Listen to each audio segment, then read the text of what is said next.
പുരാണങ്ങളിൽ ജ്വലിച്ചു നിൽക്കുന്ന തപശക്തിയും അനിതര സാധാരണമായ ശൂലഗുണങ്ങളുമുള്ള വ്യക്തിത്വമാണ് അനസൂയാദേവി. കർദമൻ്റെയും ദേവഹൂതിയുടെയും പുത്രിയാണ്. ഭർത്താവ് അത്രി മഹർഷിയാണ്.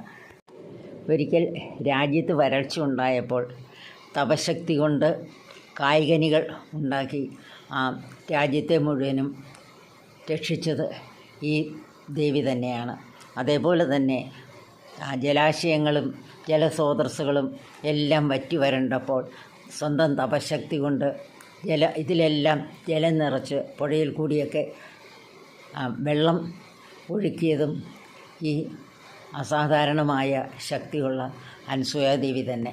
3 മക്കളാണുള്ളത്. ദുർവാസാവ്, പിന്നെ ദത്താത്രേയൻ, ചന്ദ്രൻ.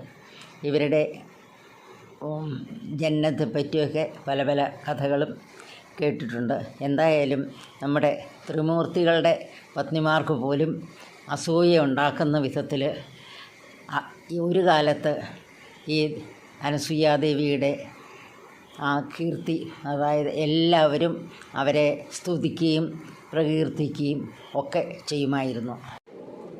വനവാസകാലത്ത് സീതാദേവി രാമലക്ഷ്മണന്മാരോടൊപ്പം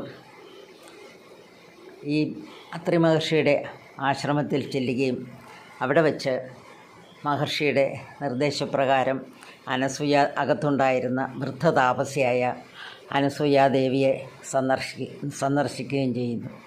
വളരെ കാലമായിട്ട് ഈ സീതാദേവിയുടെ ആഗമനം പ്രതീക്ഷിച്ചിരുന്ന അനസൂയാദേവി കയ്യിൽ കരുതിയിരുന്ന വിശ്വകർമാവിനാൽ നിർമ്മിക്കപ്പെട്ട വിശ്വമോഹനമായ ദുകുലവും കുണ്ടലവും അംഗരാഗവും നൽകി